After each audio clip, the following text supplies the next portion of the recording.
जी हाँ, बिल्कुल ठीक पढ़ रहे हैं आप अपनी कंप्यूटर स्क्रीन के ऊपर। ये है आपके पास साइको प्रोफेसर के संज्ञानात्मक मनोविज्ञान से संबंधित नोट्स, ठीक है? और ये जो नोट्स हैं, ये बिल्कुल भी आपके गूगल ट्रांसलेट नहीं है जो कि चल रहा है, ठीक है? जिसे आपको हिंदी में बस पढ़ाया जाता है गूगल ट्रांसलेट के द्वारा, ये बिल्कुल भी वैसा नहीं है। प्रयास किया गया है इसको पूर्णतः अच्छे तरीके से आपको यहाँ पर पेश करने का। तो अगर आपको ये पसंद आता है, ये नोट्स आप चाहते हैं, तो आप क्या करें, आप सीधा-सीधा सिंपली आप यहाँ पर जो है टेलीग्राम के ऊपर ज्वाइन कर लें। टेलीग्राम के ऊपर ज्वाइन करने के लिए आपको सर्च करना है इस नाम से और वहां पे आपको मिल जाएगा।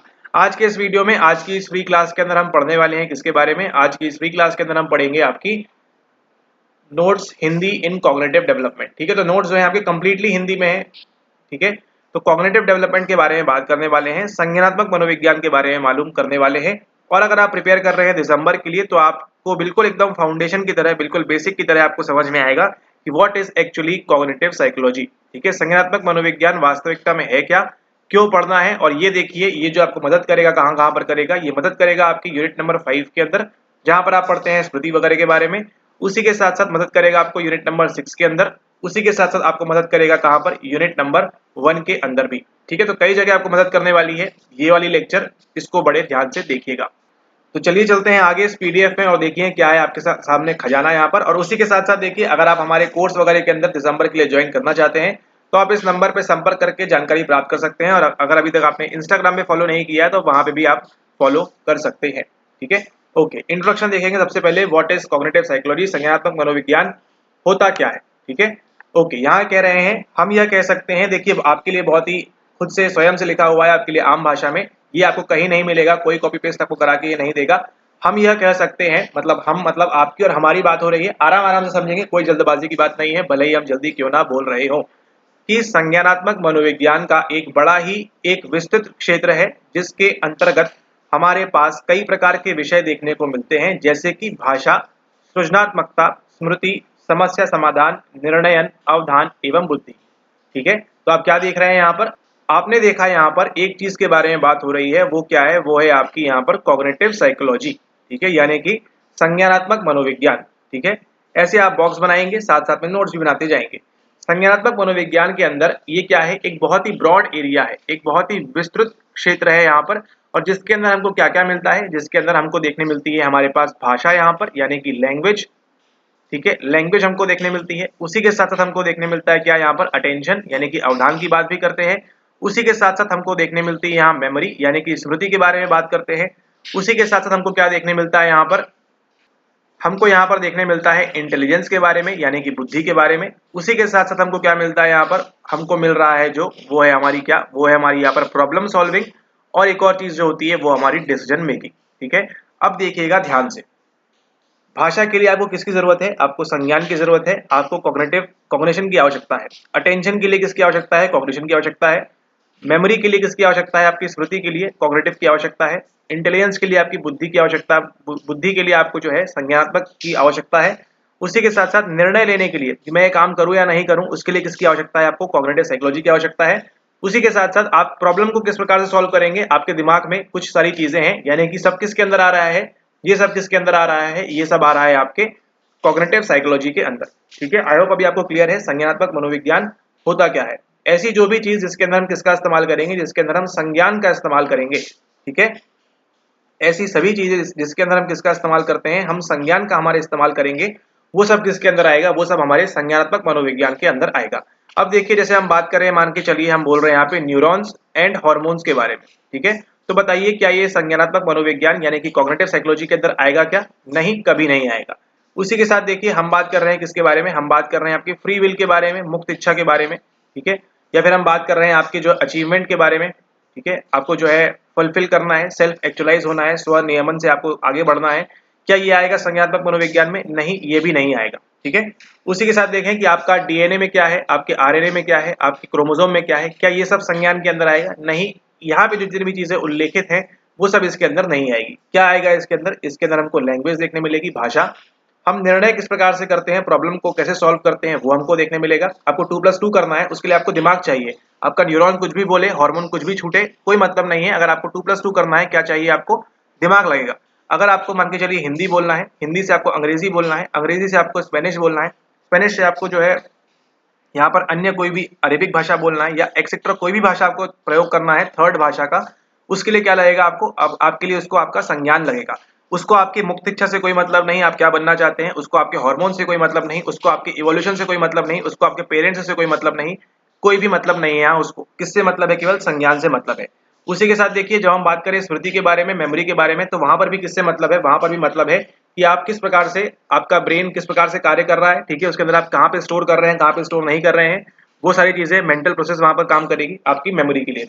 उसी के साथ साथ देखिए, आपको निर्णय लेना है, मैं ये काम करूं या नहीं करूं, उसके लिए क्या सोचते हैं, उसके आगे क्या सोचते हैं, क्या होगा पॉजिटिव्स, क्या होंगे नेगेटिव्स, और उसके बाद जो है अंतिम निर्णय के ऊपर आप पहुंचते हैं। तो आपको समझ में आ रहा है यहाँ पर क्या हो रहा है कि संज्ञानात्मक मनोविज्ञान के लिए एक मुख्य चीज इसका इस्तेमाल होगा, वो क्या है, वो है आपका दिमाग। दिमाग के अंदर क्या करेंगे हम, हमारे अनेक प्रकार की मानसिक प्रक्रियाएं होंगी। क्या होंगी हमारी यहाँ पर, मानसिक प्रक्रियाएं होंगी, यानी कि मेंटल प्रोसेस हमारी जो है काफी ज्यादा यहाँ पर होती है। इसलिए हम डेफिनेशन में क्या बोलते हैं, हम बोलते हैं psychology is the study of, psychology is the study of what, आपके जो है यहाँ पर मेंटल प्रोसेस, आपका एक्सपीरियंस और आपका बिहेवियर। ठीक है, अब यहाँ देखिए, ये जो बिहेवियर है किसकी बात करेंगे, ये बात करते हैं आपके व्यवहारवादी की। ठीक है, एक्सपीरियंस में क्या आ जाएगा आपका, चाइल्डहुड वाला भी आ जाएगा, फ्यूचर वाला भी आ जाएगा। तो यहाँ पे आपका साइको एनालिसिस भी कवर हो गया, यहाँ से आपका ह्यूमनिस्टिक अप्रोच भी कवर हो गई। ठीक है, एग्जिस्टेंशियल वाली भी आ जाएगी कह सकते हैं। और मेंटल प्रोसेस में कौन आ जाएंगे आपके, यहाँ पर आ जाएंगे आपके ये दिमाग वाले, यानी कि आपके कॉग्निटिव साइकोलॉजी वाले। तो देखा आपने साइकोलॉजी की सिंपल डेफिनेशन में कितनी सारी चीजें छुपी हुई है। यहाँ पर व्यवहारवाद भी छुपा हुआ है, साइकोलॉजिकल, साइकोडायनेमिक्स, आपका साइकोएनालिटिक, आपकी मानवतावादी अप्रोच, वो सब भी छुपी हुई है, और आपकी जो मेंटल प्रोसेस है कॉग्निटिव साइकोलॉजी, वो भी यहाँ पर छुपा हुआ है। ठीक है, इन सब चीजों को जब हम मिला के संपूर्ण स्टडी करेंगे, तब हमारी क्या बनती है, तब हमारी यहाँ पर साइकोलॉजी बनती है कंप्लीट। ठीक है, तो जैसे इस साइकोलॉजी के अंदर क्या सारी चीजें हैं, मानवतावादी अप्रोच है, स्ट्रक्चरलिज्म है, फंक्शनलिज्म है, कॉग्निटिव वाले हैं, ठीक है, एग्जिस्टेंट वाले हैं, ह्यूमैनिटी वाले हैं, है ना, इतने सारे लोग जो यहाँ पर हैं, आ रहे हैं। इन सबको मिला के क्या बनती है, हमारी साइकोलॉजी बनती है। ठीक उसी प्रकार से लैंग्वेज को मिला के, मेमोरी को मिला के, है ना, थिंकिंग को मिला के, हमारी प्रॉब्लम सॉल्विंग को मिला के, इन सबको मिला के या एक्सेट्रा और भी जो चीजें हैं उसको मिला के क्या बनता है, उसको मिला के बनता है हमारा क्या, हमारा कॉग्निटिव साइकोलॉजी, यानी कि संज्ञानात्मक मनोविज्ञान। आई होप अभी आपको जीवन में कभी भी संज्ञानात्मक मनोविज्ञान क्या होता है या उसके अंदर क्या चीजें हैं, क्यों है, क्या है, वो पूरी कहानी आपको यहाँ पर क्लियर है। ठीक है, तो यहाँ पर देखिए जितनी भी चीजें लिखी हुई हैं उसमें आपको दिमाग लगाना पड़ेगा, क्रिएटिव होने के लिए दिमाग लगाना पड़ेगा, मेमोरी इस्तेमाल करने के लिए दिमाग लगाना पड़ेगा, बुद्धि के लिए दिमाग ऑब्वियसली, अटेंशन के लिए ऑब्वियसली, निर्णयन के लिए ऑब्वियसली, और समस्या समाधान के लिए ऑब्वियसली।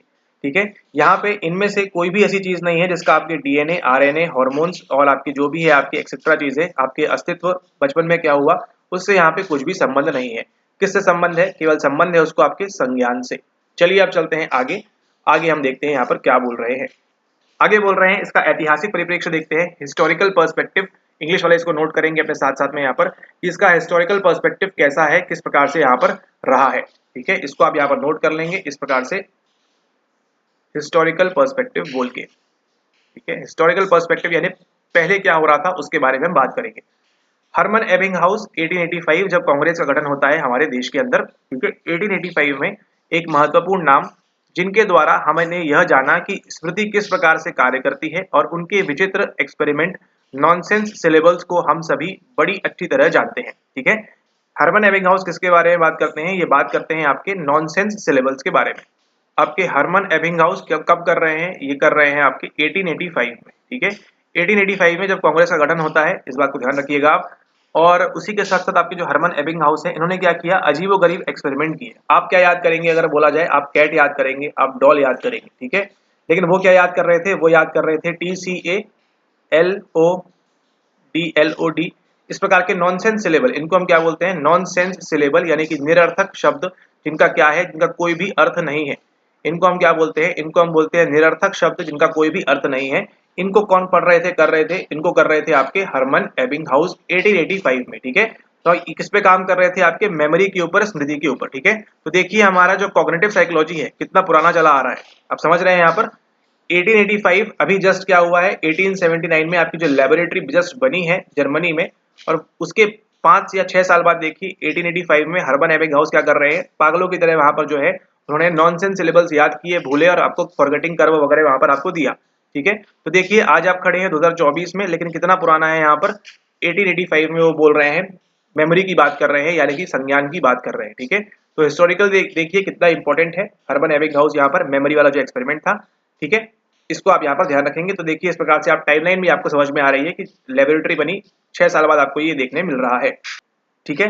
उन्होंने अनर्थक, जिनका कोई मतलब नहीं है या फिर निरर्थक भी हो सकता है, यहाँ पर शब्दों का इस्तेमाल करके, यूज करके हमारी स्मृति संरचना को चुनौती दी, यानी कि जो हमारा मेमोरी सिस्टम है उसको क्या किया, स्ट्रक्चर है उसको चुनौती दी कि हम कितने शब्द या अक्षरों को याद रख सकते हैं। तभी देखा ना आपने जो मेमोरी कर्व दिखता है आपको इस प्रकार से, या 50% तो आप पढ़ने के तुरंत बाद ही यहाँ पर भूल जाते हैं, ठीक है। ऐसा क्यों होता है, हमको कैसे मालूम पड़ रहा है, हमको मालूम पड़ रहा है यहाँ पे हर्मन एबिंगहाउस के इसके जो एक्सपेरिमेंट है उनके द्वारा, ठीक है। हम कितने शब्दों या अक्षरों को याद रख सकते हैं, जिनके बारे में आप पढ़ेंगे आगे धीरे धीरे, तो आगे के वीडियोस में आपको इस प्रकार की चीजें और यहाँ पर देखने को मिलेगी। लेकिन यहाँ पर आपको क्या समझा रहे हैं, यहाँ पे समझा रहे हैं आपको हिस्टोरिकल पर्सपेक्टिव देख रहे हैं यहाँ पर कि किस प्रकार से इसका डेवलपमेंट या क्या सारी चीजें हो रही है। अब देखिए यहाँ पर एक और यहाँ पर क्या बोल रहे हैं, 1867 में इनकी पैदाइश होती है, ठीक है। 1867 में देखिए से 1927 तक कौन है आपके, एडवर्ड टिश्नर। अब हम बात कर रहे हैं किसके बारे में, अब हम बात कर रहे हैं आपके यहाँ पर एडवर्ड टिश्नर के बारे में, ठीक है। ये टिश्नर कौर, जिनका संबंध किससे है, क्या लेके आते हैं आपके सामने लेके आते हैं ये स्ट्रक्चरलिज्म, ठीक है। क्या बोलते हैं ये बोलते हैं संरचनावाद के बारे में, ठीक है। भले ही एक इनके स्टूडेंट थे आपके विल्हम वुंड के, ठीक है। विल्हम वुंड के स्टूडेंट थे कौन, विल्हम वुंड के स्टूडेंट थे आपके एडवर्ड टिश्नर।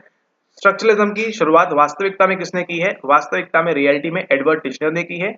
लेकिन क्यों कंफ्यूजन होता है और आपको जो है यहाँ पे कंफ्यूज किया जाता है, या किताबों में दिया हुआ है थोड़ा कंफ्यूजिंग तरीके में, क्यों, क्योंकि इनकी जो विधि थी, ठीक है, इनकी जो विधि थी इंट्रोस्पेक्शन, सेम विधि इनकी भी थी, बस थोड़ा सा डिफरेंसेस था, ठीक है। ये आप प्रीवियस आपके लेक्चर्स में कराया हुआ है। इंट्रोस्पेक्शन की जो विधि है यहाँ पर बस थोड़ा सा फर्क था, विल्हम वुंड ने भी इसका इस्तेमाल किया और एडवर्ड टिश्नर भी इनका इस्तेमाल किया, ठीक है। इंट्रोस्पेक्शन का इस्तेमाल किया, इन्होंने भी इंट्रोस्पेक्शन का इस्तेमाल किया, जिसको हम क्या बोलते हैं, जिसको हम बोलते हैं अंतर्निरीक्षण, ठीक है। दोनों ने ही किसका इस्तेमाल किया, अंतर्निरीक्षण विधि का यहाँ पे इस्तेमाल किया।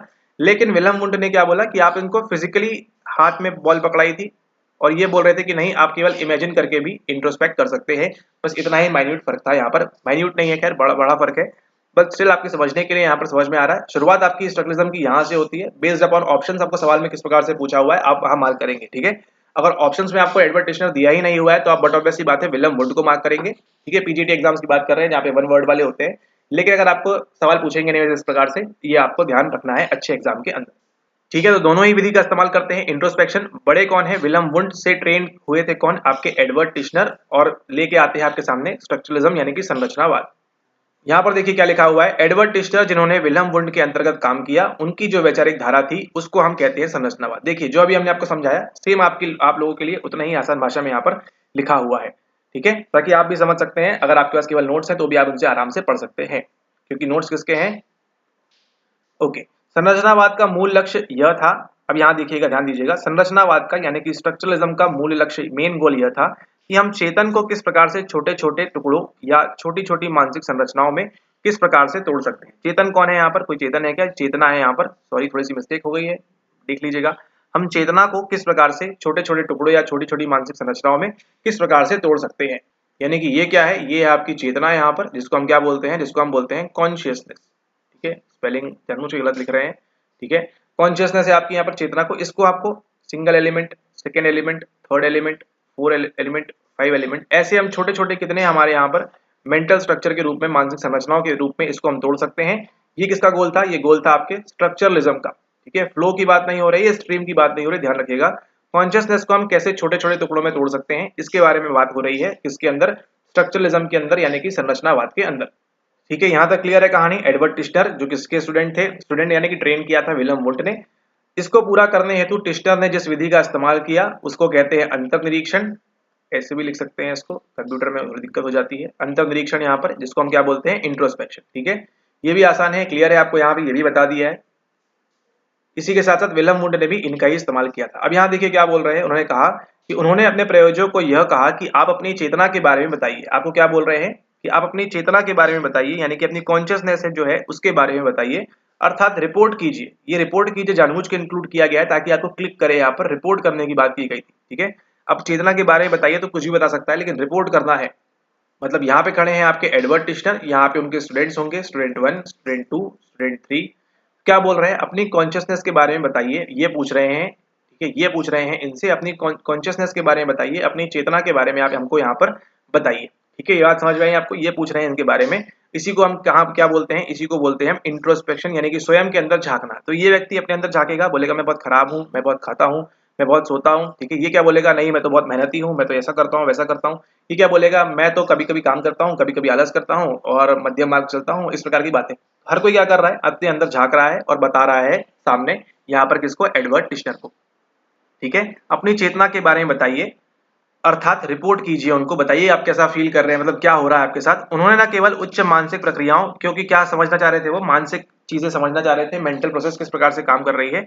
उन्होंने ना केवल उच्च मानसिक प्रक्रियाओं का अध्ययन किया, केवल यही नहीं किया, मेंटल प्रोसेस का अध्ययन किया। अब तो समझ रहे हैं इसके अंदर आपको कुछ लैब वगैरह की आवश्यकता तो है नहीं, लेकिन देखिए क्या है, अपितु उन्होंने इसको एक प्रयोगशाला में किया, एक लैब में इनको किया था, ताकि थोड़ा सा जो है साइंटिफिक चीजें थोड़ी बहुत हो पाए, इसके लिए जस्ट किया था। ठीक है, अब ये नहीं पूछेंगे लैब में किया था या नहीं किया था, बट समझाने के लिए आपको यहाँ पे एक्सप्लेन किया हुआ है। उसके बाद देखिए, उनके इस कार्य के पश्चात 3 नवीन विचारधाराओं का निर्माण हुआ, या कह सकते हैं उनकी पैदाइश हुई, जो कि संरचनावाद की प्रतिक्रिया में उत्पन्न हुए थे, जैसे कि प्रकार्यवाद, व्यवहारवाद एवं गेस्टाल्टवाद। यही पढ़ते हैं आप आम भाषा में। ठीक है, प्रकार्यवाद की बात करते हैं, फंक्शनलिज्म की बात करते हैं, फिर हम बिहेवियरिज्म की बात करते हैं, और हम यहाँ पे गेस्टाल्ट की बात करते हैं। ये आपके 3 मुख्य तौर पर निकल के आते हैं, और ऑब्वियस सी बात है साइकोएनालिसिस वगैरह भी बाद में के आ रहे हैं। ठीक है, तो यहाँ पे देखिए एडवर्ड टिश्नर क्या लेके आए थे आपके सामने? एडवर्ड टिश्नर लेके आए थे आपके सामने क्या? आपके सामने लेके आए थे स्ट्रक्चरलिज्म, यानी कि संरचनावाद। ठीक है, ये लेके आए थे। संरचनावाद लाने के बाद क्या हुआ, इनके अगेंस्ट में अब कोई चीज अच्छी आती है, अच्छी मतलब अगर कोई भी चीज आ रही है, हमेशा क्या होता है? उसका एंटाई आता है, यानी कि उसकी अगेंस्ट में कुछ चीजें आती हैं, या कुछ चीजें पसंद नहीं करते हैं उसके, रिपोर्ट करते टाइप, इस टाइप की चीजें आती है। ठीक है, मतलब ऐसा देखिए ना, अगर आपको मान के चलिए आज ए कंपनी ने टूथब्रश निकाला है, तो कल को बी कंपनी आ जाएगी, उससे बेहतर बोलेगी इसके अंदर ये नहीं है, ऐसा होना चाहिए। फिर थर्ड तीसरे दिन आएगी सी कंपनी, फिर आएगी डी कंपनी, और फिर इसके बाद आएगी कौन सी? आपकी और कोई एक्सेट्रा कंपनी। तो ये चलता रहता है। ठीक इसी प्रकार से स्ट्रक्चरलिज्म के अगेंस्ट में कौन आए? अगेंस्ट में नहीं कहेंगे, प्रॉपर वर्ड नहीं होगा, बट उसके क्या कह सकते हैं उसको, नेक्स्ट पॉसिबल अल्टरनेटिव, अपना अपना तरीका जो लेके आए वो क्या था? वो था पहला आपका फंक्शनलिज्म यहाँ पे, यानी कि प्रकार्यवाद। दूसरा क्या था आपका? दूसरा था यहाँ पे आपका, नहीं ये तो हो चुका है ना, स्ट्रक्चरलिज्म तो हो चुका है। दूसरा था आपका यहाँ पर गेस्टाल्टवाद, और फिर था यहाँ पे आपका बॉस, यानी कि बिहेवियरिज्म। ये था कौन सा आपका? ये था आपका बिहेवियरिज्म यहाँ पर, यानी कि ये था आपका व्यवहारवाद।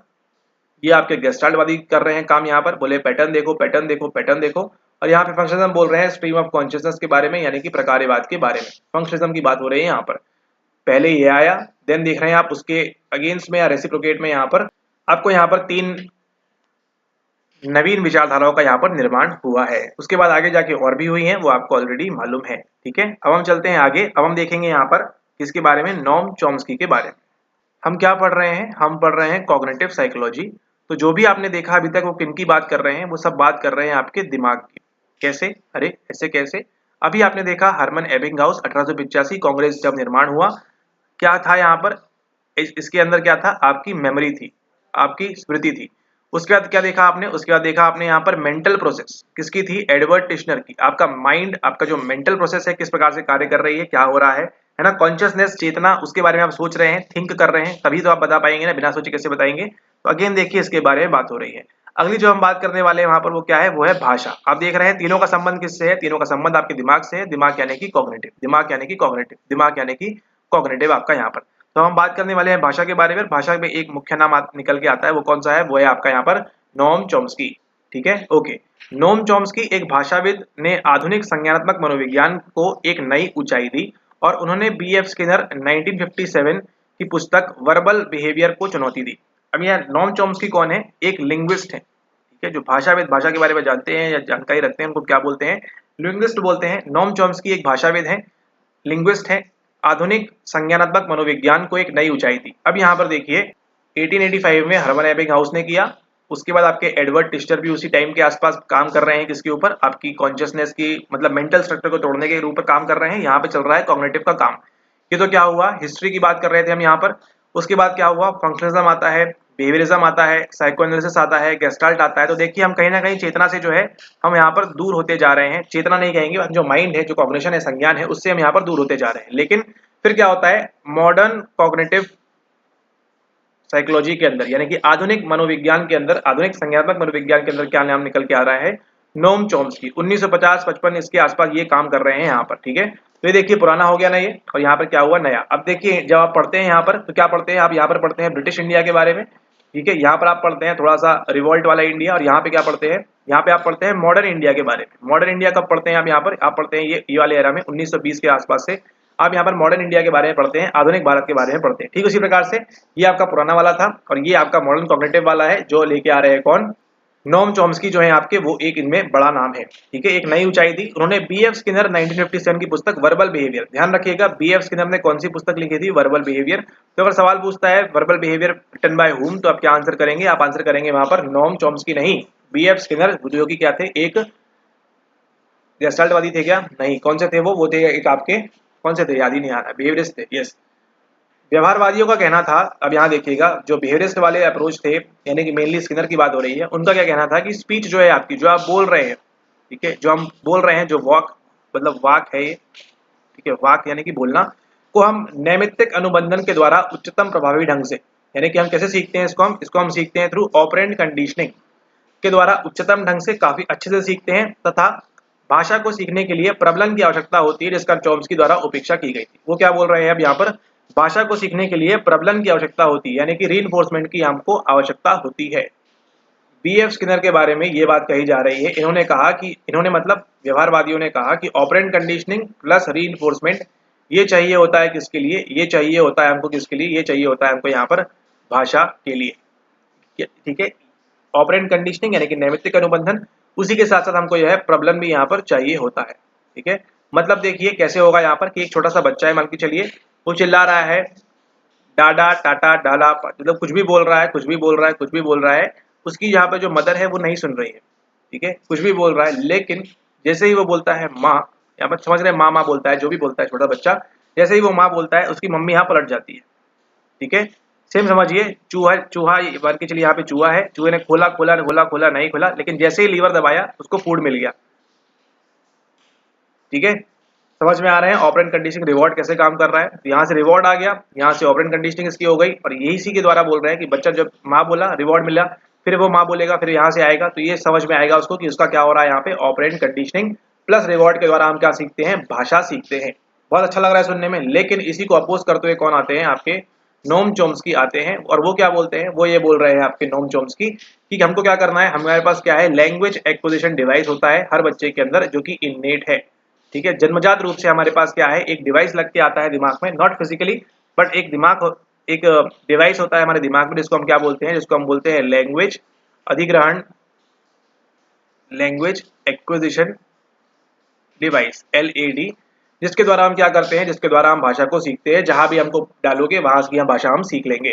ठीक है, वही लिखा हुआ है, भाषा को सीखने के लिए प्रबलन की आवश्यकता होती है, जिसको चॉम्स्की द्वारा उपेक्षा की गई। अब ये देखिए क्या बोल रहे हैं, चॉम्स्की ने इसकी उपेक्षा करते हुए कहा कि क्योंकि बच्चे वह चीज बोल सकते हैं जिनका उन्होंने कभी नहीं सुना, जिनको उन्होंने कभी नहीं सुना। उदाहरण के लिए वृद्धि की त्रुटियां, और वही कि वयस्क अपनी भाषा को नवीन एवं सृजनात्मक रूपों में इस्तेमाल करते हैं। स्पीच या वाक्य केवल मात्र प्रॉब्लम के द्वारा नहीं हो सकती। का मानना था कि भाषा का अध्ययन हमारे पास मन तक पहुंचाने या मन को समझने का एक बहुत ही महत्वपूर्ण रास्ता है। समझते हैं इसको क्या बोल रहे हैं यहाँ पे कहा चॉम्स्की ने इसकी उपेक्षा की कि नहीं, ऐसा नहीं होता है, क्योंकि बच्चे वह चीज बोल सकते हैं जिनका उन्होंने कभी नहीं सुना। ठीक है, नोम चॉम्स्की क्या बोल रहे हैं कि कई बार बच्चे क्या होते हैं, इस प्रकार की चीजें बोल जाते हैं जिनको उन्होंने कभी भी नहीं सुना है। ठीक है, वो माँ बोलता है, पापा बोलता है, लेकिन कभी कभी जाके वो चाचा बोल देता है। तो ये चा कैसे बोला उसने तो कभी सुना नहीं था। ठीक है, कभी भी उसको रिवॉर्ड नहीं मिला, लेकिन कैसे बोल पा रहा है वो चाचा या फिर नाना, है ना, नया वर्ड किस प्रकार से बोल पा रहा है, या कुछ कैसे बोल पा रहा है जो उसने कभी भी नहीं सुना। ठीक है, तो घर वाले बोलते हैं कि इसको मामा बोलो मुझे, इसको बोलते हैं पापा बोलो मुझे यहाँ पर, लेकिन उसने नाना और चाचा तो कभी नहीं सुना, लेकिन अचानक से वो बोल देता है, या फिर वो डिंग डांग डू डू जो भी है एक्सेट्रा कुछ भी बोल सकता है यहाँ पर। ये कैसे बोल रहा है यहाँ पर, ये नोम चॉम्स्की बोलते हैं कि इसको हम क्या बोलते हैं, इसको हम बोलते हैं आपके एरर्स ऑफ ग्रोथ। ठीक है, उदाहरण देखिए दिया है, वृद्धि की त्रुटियां, एरर्स ऑफ ग्रोथ की बात है, और वही कि वयस्क अपनी भाषा को नवीन एवं सृजनात्मक रूपों में इस्तेमाल करते हैं। ठीक है। वयस्क क्या कर रहे हैं यहाँ पर, वयस्क ये कर रहे हैं कि नए तरीके से बोल सकते हैं, सृजनात्मक तरीके से बोल सकते हैं। जैसे उदाहरण देखिए, ये क्या है, नोम चॉम्स्की है, लेकिन हम क्या बोल रहे हैं, नहीं इनको एनसी पढ़ो। ठीक है, तो जब भी हम बोलेंगे इनके बारे में तो एनसी बोलेंगे, हम बीएफ बोलेंगे, बीएफ स्किनर के बारे में जब भी बात होगी तो हम, ठीक है। तो ये सब चीजें जो हम कर रहे हैं, क्यों, क्योंकि हमने नवीन तरीका खोज लिया बोलने के लिए। हमको पीआईगेट नहीं बोलना, हमको एसपीसीएफ बोलना है, हमको साइकोसेक्सुअल डेवलपमेंट नहीं बोलना, हमको ओएपीएलजी बोलना है। तो क्या कर रहे हैं हम, नवीन नवीन क्रिएटिव तरीका जो है ये हम खोज सकते हैं। ना तो हमको इसकी ऑपरेंट कंडीशनिंग हुई है, ना ये इसके लिए हमको रिवॉर्ड दिया गया है। तो हम कैसे कर पा रहे हैं, यही बात कौन करते हैं, एनसी, इन द सेंस आपके नोम चॉम्स्की यहाँ पर ये बात करते हैं। ठीक है, ओके, करते हैं। स्पीच या वाक्य केवल मात्र प्रॉब्लम के द्वारा नहीं हो सकती का मानना था कि भाषा का अध्ययन हमारे पास मन तक पहुंचने, मतलब ऐसा नहीं है कि हमको प्रॉब्लम है इसलिए हम भाषा बोल रहे हैं, ये हमारे मन तक पहुंचाने या मन को समझने का एक बहुत ही महत्वपूर्ण रास्ता भी यहाँ पर निकल के आता है। ठीक है, तो क्या बोल रहे हैं यहाँ पर कि हमको भाषा का केवल ऐसे नहीं करना है कि है तो है भाषा, हम क्या कर रहे हैं, हमारा जो है मन तक पहुंचने का या मन को समझने का भी क्या होता है हमारे पास यहाँ पर एक मार्ग होता है। ऐसा कह रहे हैं कौन, ऐसा कह रहे हैं यहाँ पर नोम चॉम्स्की। ठीक है, ऐसा क्या कह रहे हैं, ऐसा कह रहे हैं यहाँ पर नोम चॉम्स्की यहाँ पर कि हमारे पास क्या होता है, भाषा में हमारे पास ये सारी चीजें यहाँ पर करने को होती हैं। मतलब केवल बोलना नहीं है, भाषा सॉल्व नहीं करना, हम मन के अंदर झांक सकते हैं, देख सकते हैं। ऐसा कौन कह रहे हैं, ऐसा कह रहे हैं आपके यहाँ पर नोम चॉम्स्की यहाँ पर। ठीक है, मन तक पहुंचाने या मन को समझने का एक बहुत ही महत्वपूर्ण रास्ता है। ठीक है, संज्ञान के ऊपर देखिए, संज्ञान के ऊपर उनके शोध के हेतु उनको काफी सहारा गया, काफी प्रशंसा मिली, काफी प्रेज मिला उनको, किसको, नोम चॉम्स्की को। और सुनते होंगे आप काफी नाम आपके एग्जाम्स में भी आता है, और इनके बारे में जो है हम आगे भी अध्ययन करते रहेंगे इसी प्रकार से। ठीक है, ऑल राइट। तो ये थी आज के इस लेक्चर में हमारी यहाँ पर समरी आपकी, किसके बारे में, आपकी यहाँ पर कॉग्निटिव साइकोलॉजी के बारे में। ठीक है, कि संज्ञानात्मक मनोविज्ञान क्या होता है, क्यों हो रहा है, आपने इसके बारे में जाना हिस्ट्री से लेके अभी मॉडर्न परिप्रेक्ष्य में क्या चल रहा है, क्या सारी चीजें हैं वो भी यहाँ पर है। और अभी देखिए यहाँ पर आर्टिफिशियल इंटेलिजेंस वगैरह भी आगे आ चुका है, तो उसको भी आपको यहाँ पर ध्यान रखना है कि ये सब चीजें भी किसके अंदर आएंगी, हमारे इंटेलिजेंस बुद्धि की जब भी हम बात करेंगे किसके अंदर आएगी, हमारे संज्ञान के अंदर आएगी। तो आई गेस अभी आप जब भी आप देखेंगे कॉग्निटिव साइकोलॉजी तो आपको ये लेक्चर याद आएगा। इन द सेंस आप कभी भी यहाँ पर न्यूरॉन, हार्मोन और बायोलॉजिकल बेसिस पे वहां पर आप कभी भी गलती से भी, भूल के भी जो है मिस्टेक करके आप वहां पर मार्क नहीं करेंगे बिल्कुल भी।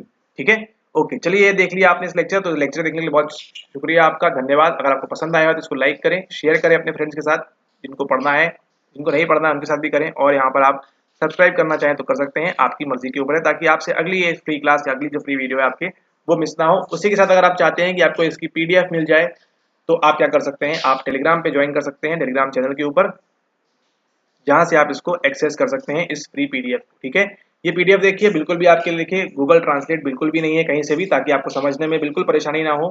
ठीक है, कुछ भी आपको दिक्कत ना हो, लेक्चर में एक्सप्लेन किया है, इसी प्रकार से आप आगे और अध्ययन कर सकते हैं। लेकिन अभी रुकिए, थोड़ा सा यहाँ पर जादू देख के जाइए। चलिए चलते हैं अब, ये सवाल को देखिए, नीचे कमेंट में इसका आंसर करिएगा कि इसका आंसर क्या होना चाहिए। सवाल आपका है 16 मार्च 2023 का जो पेपर था आप लोगों के सामने नहीं दिया गया। ठीक है, तो वो सवाल है, क्या पूछ रहे हैं, which of the following represents nativist approach to language development. भाषा के लिए, भाषा के विकास के लिए नेटिविस्ट अप्रोच क्या होती है।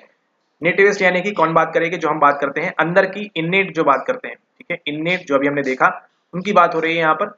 Exposure to language in environment, language acquisition device, innate linguistic capability, universal grammar यहाँ पर। ठीक है, तो अगर आपने थोड़ा बहुत ही पहले पढ़ के रखा है और ये लेक्चर से आपको काफी ज्यादा आंसर तक आप पहुंच जाएंगे कि यहाँ पर क्या चीजें हमारे सामने हो रही है। ठीक है, नेटिविस्ट अप्रोच पूछिए आपसे यहाँ पर भाषा के विकास के बारे में। यहाँ देखिए, निम्नलिखित में से कौन भाषाई विकास के आनुवंशिक नेटिविस्ट दृष्टिकोण को प्रस्तुत करता है। ठीक है, अब यहाँ पर देखिए सवाल आपका डायरेक्ट कॉग्निटिव से नहीं है, लेकिन कॉग्निटिव में एक व्यक्ति है, उनसे संबंधित आपको ये सवाल पूछा हुआ है। निम्नलिखित में से कौन भाषाई विकास के आनुवंशिक नेटिविस्ट दृष्टिकोण को प्रस्तुत करता है। परिवेश में भाषा के प्रति उद्भाषण, भाषा अर्जन युक्ति उपकरण, नैसर्गिक भाषाई सक्षमता और सार्वत्रिक व्याकरण। क्या होगा सही आंसर उसका, उसको नीचे यहाँ पर आप कमेंट करें और फिर देखते हैं आप इसको सही आंसर दे पा रहे हैं या नहीं कर पा रहे हैं।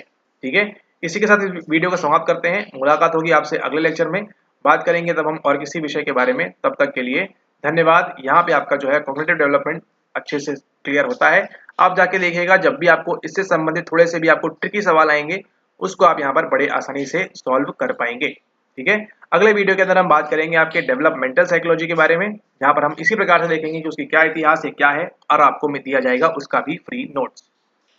और इसी प्रकार के अगर आप ढेर सारे नोट्स लेना चाहते हैं, पढ़ना चाहते हैं हमारे साथ, तो आप नीचे ऊपर दिए गए नंबर पे संपर्क करके, जो दिया हुआ है यहाँ पर, और नीचे भी आपको मिल जाएगा डिस्क्रिप्शन में, वहां पर आप संपर्क करके आप जो है क्लासेस कर सकते हैं। नोट्स भी आपको प्रोवाइड किए जा रहे हैं उसके अंदर, हिंदी अंग्रेजी दोनों रहेगा आपको, तो आपको कोई भी समस्या नहीं आएगी। ठीक है। हिंदी के आपके सेपरेट नोट्स रहेंगे, हिंदी के आपके सेपरेट नोट्स रहेंगे, और इंग्लिश के आपके सेपरेट नोट्स रहेंगे, ताकि इंग्लिश वालों को भी दिक्कत ना हो और हिंदी वालों को भी यहाँ पर दिक्कत ना हो। ठीक है। Okay, thanks for watching, have a nice day, take care.